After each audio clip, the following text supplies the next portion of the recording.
Breaking news చూస్తున్నారు. Hormuz జలసంధిలో మరోసారి ఉద్రిక్త వాతావరణం నెలకొంది. రవాణా నౌకపై ఐఆర్జీసీ దళాలు కాల్పులకు దిగాయి. ఈ అంశానికి సంబంధించి UK maritime trade operation centre దాన్ని ధృవీకరించింది. లైబీరియా జెండాతో వెళ్తున్న నౌకపై దాడి జరిగిందంటూ చెప్పుకొచ్చింది. ఎలాంటి ముందస్తు హెచ్చరికలు లేకుండానే ఇరాన్ కాల్పులకు దిగిందనేది ఆ అంశానికి సంబంధించిన సారాంశం. నౌక ముందు భాగం తీవ్రంగా ధ్వంసమైంది. ఇవాళ ఒక్కరోజే 3 వాణిజ్య నౌకలపై ఇరాన్ దాడులకు పాల్పడింది. అమెరికా బలగాలు ఇరాన్ ఓడరేవులను దిగ్బంధించడంతో హార్ముజ్లో ప్రతీకారానికి దిగింది ఐఆర్జీసీ. ఇంకోవైపు ఇరాన్కు ట్రంప్ వార్నింగ్ ఇస్తున్నాడు. ఇరాన్ చర్చలకు రాకపోతే బాంబుల వర్షం కురిపిస్తా అంటూ వార్నింగ్ ఇస్తున్నాడు ట్రంప్. సీజ్ ఫైర్ ఒప్పందం ముగియడంతో మిడిల్ ఈస్ట్లో ఇంకొకసారి ఉద్రిక్త పరిస్థితులు నెలకొన్నాయి. దానికి సంబంధించిన బిగ్ బ్రేకింగ్ న్యూస్ మీరు చూడడం జరుగుతోంది ఆర్టీవీ స్క్రీన్ మీద. గత కొద్ది రోజులుగా అక్కడ ఎటువంటి యుద్ధ మేఘాలు కమ్ముకుంటున్నాయో చూస్తూనే ఉన్నాం. అయితే ఇదే అంశం మీద పూర్తి స్థాయిలో మాట్లాడుకుంటే క్రమంలో ఫస్ట్ అక్కడ ఒక గన్ బోట్ వచ్చింది. ఇటు యూకే మ్యారిటైమ్ చెబుతున్న ఆ కథనం ప్రకారం నేను చెప్పే ప్రయత్నం చేస్తున్నాను. ఇక్కడ యూకే మ్యారిటైమ్ ఏం చెబుతోంది, దాంతోపాటు ఇంకా ఏముంటుంది డీటెయిల్గా మాట్లాడుకునే ప్రయత్నం చేద్దాం. United Kingdom maritime trade operations ఏమంటుందంటే Iran paramilitary revolutionary guards corps లేకపోతే ఇరాన్ రెవల్యూషనరీ లేకపోతే Islamic revolutionary guards corps whatever it may be, ఐఆర్జీసీని ఎలా పిలిచినా కూడా ఇది ఫస్ట్ కంటైనర్ షిప్ని అటాక్ చేస్తుంది. మరి ముఖ్యంగా 7:55 ప్రాంతంలో ఇది ఫస్ట్ చెప్పిన మాట. దాంతోపాటు అక్కడ ఏమైందంటే ఇరాన్కి సంబంధించిన గన్ బోట్ వార్నింగ్ ఇవ్వలేదు.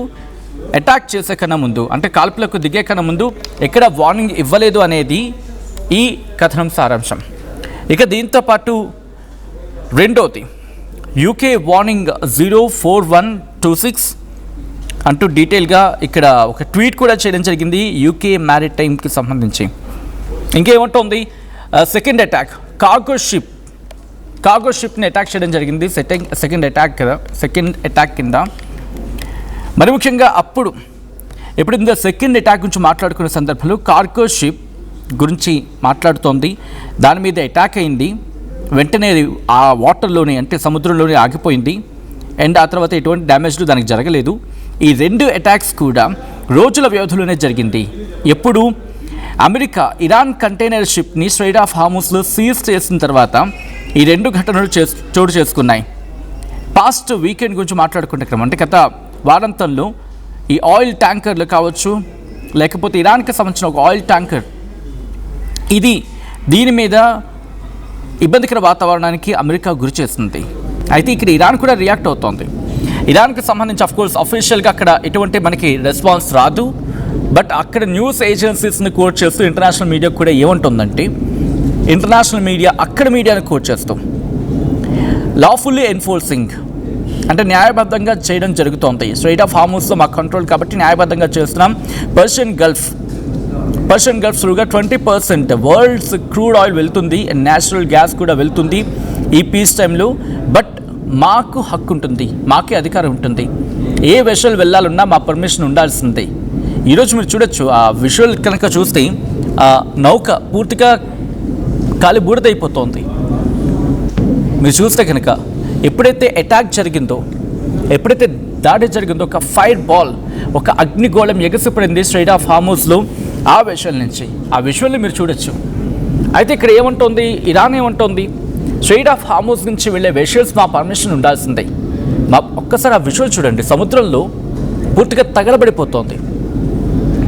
ఇక్కడ ఇరాన్ చెబుతోంది ఏంటి, ఇరాన్ లెక్క సంబంధించి మనం లాస్ట్ టైం కూడా మాట్లాడుకున్నాం. ఇక్కడికి వచ్చిన అనలిస్టులు కూడా చెప్పడం జరిగింది బహుశా ఐఆర్జీసీలో చీలికొచ్చి ఉంటుంది. ఒకరేమో అవునంటారు, ఒకరేమో కాదంటారు, ఒకరేమో పర్మిషన్ ఇస్తారు, ఇంకొకరు కాదంటారు. ఎందుకంటే ఇదే విషయం మనకు కూడా జరిగింది.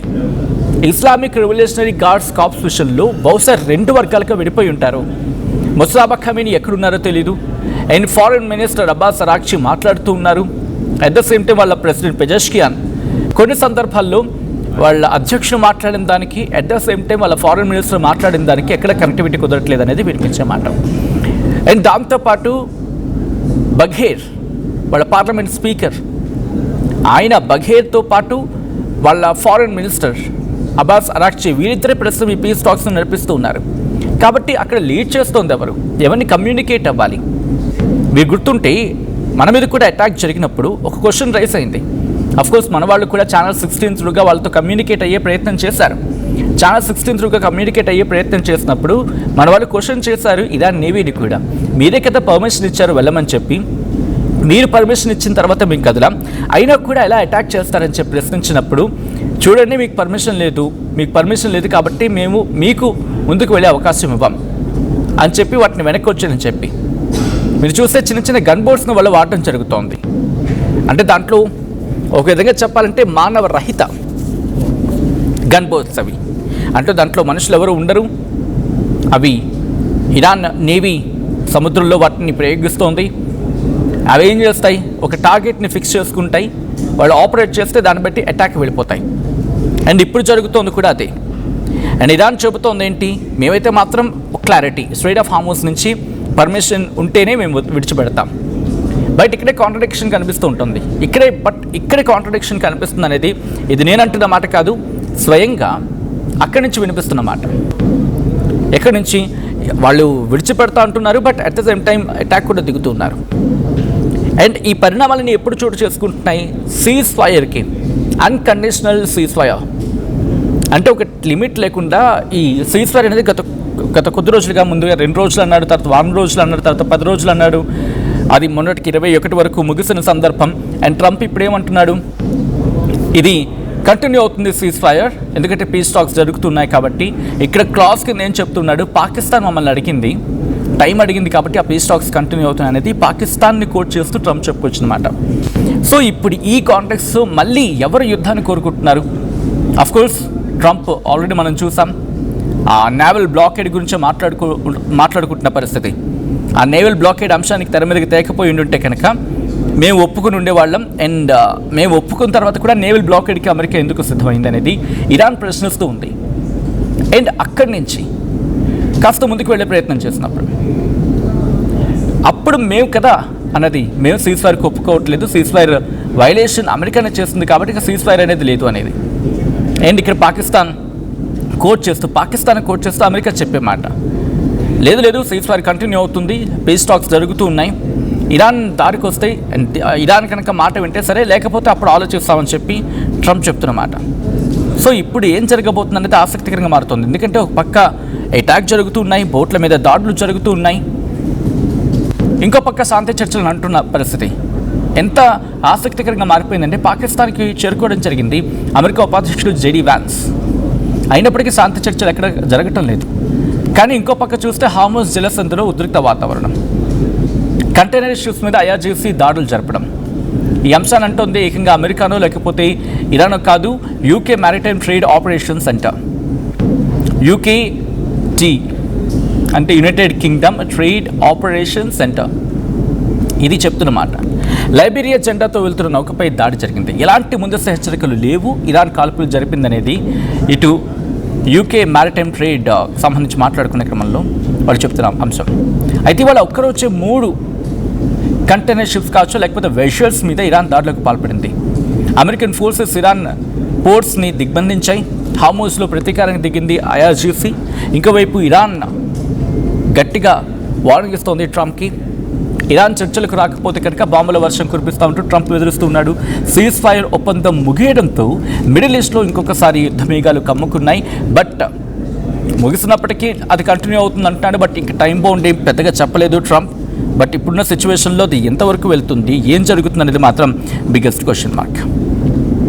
ఏం జరిగే అవకాశం ఉందని మీరు అనుకుంటున్నారు? మీరు కామెంట్ చేసే ప్రయత్నం చేయండి. ఈ కథనం మిమ్మల్ని కాస్త కలవరపరచచ్చు, అయితే మిమ్మల్ని కలవరపాటు గురి చేయడం ఆర్టీవీ ఉద్దేశం కాదు. కానీ ఇటువంటి కథనాన్ని చూసినప్పుడు కాస్త కలవరపాటు గురే అవకాశం ఉంటుంది కాబట్టి దీనికి సంబంధించి తగిన జాగ్రత్తలు తీసుకోవాలని ఆర్టీవీ సూచించడం జరుగుతుంది. This is our disturbing content, video discussion is highly advised. చూద్దాం.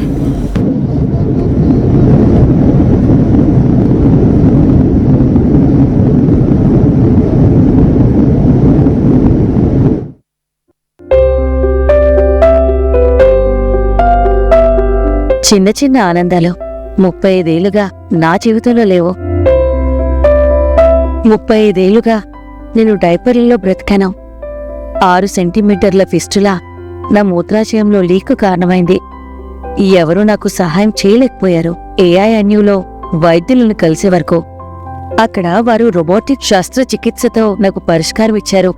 వారు నా ఆత్మవిశ్వాసాన్ని కూడా తిరిగిచ్చారు. precision care makes it possible. The Center for Robotic Surgery at AINU. At KL, experience what it feels like to be a true engineer. KL deemed to be university.